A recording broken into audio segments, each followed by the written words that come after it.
బొగ్గు గనుల వేలంపాటను నిరసిస్తూ వామపక్ష కమ్యూనిస్టు పార్టీలు నేడు తలపెట్టినటువంటి మహాధర్నాన్ని జరగనివ్వకుండా పోలీసులు అక్రమంగా వామపక్ష యువజన విద్యార్థి సంఘాల ఇళ్లలోకి అర్ధరాత్రి చొరబడి అక్రమంగా నేతలు అరెస్టు చేయడాన్ని అఖిల భారత యువజన సమాఖ్య తెలంగాణ రాష్ట్ర సమితిగా ఖండిస్తున్నాం.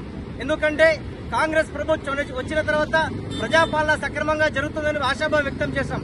కానీ ఈ రోజు పూర్తిగా నిర్లక్ష్యంగా పోలీసులు అక్రమంగా అరెస్టు చేయడాన్ని మేము ఖండిస్తా ఉన్నాం. ఒకవైపు నిరుద్యోగులు వారి యొక్క హక్కుల కోసం అనేక ఉద్యమాలు చేస్తున్నారు. ఈ నేపథ్యంలోనే జాబ్ క్యాలెండర్ ను ప్రకటించాలని, అదేవిధంగా ఈ రోజు నిరుద్యోగ వృత్తి ఇవ్వాలని చెప్పి గ్రూప్ 1, 2, 3 సంబంధించినటువంటి సమస్యలు పరిష్కరించాలని చెప్పి ఒకవైపు ఉద్యమాలు జరుగుతున్నాయి. ఆ వైపుగా ప్రభుత్వాలు పరిష్కరించకుండా ఈ రోజు ఏవైపు నేతలను అక్రమంగా ముందస్తు అరెస్టు చేయడాన్ని మేము వ్యతిరేకిస్తున్నాము. పూర్తిగా పోలీసులకు సంబంధించినటువంటి ఇంటెలిజెన్స్ వ్యవస్థ కుంటుపడిందనేది స్పష్టంగా అర్థమవుతుంది.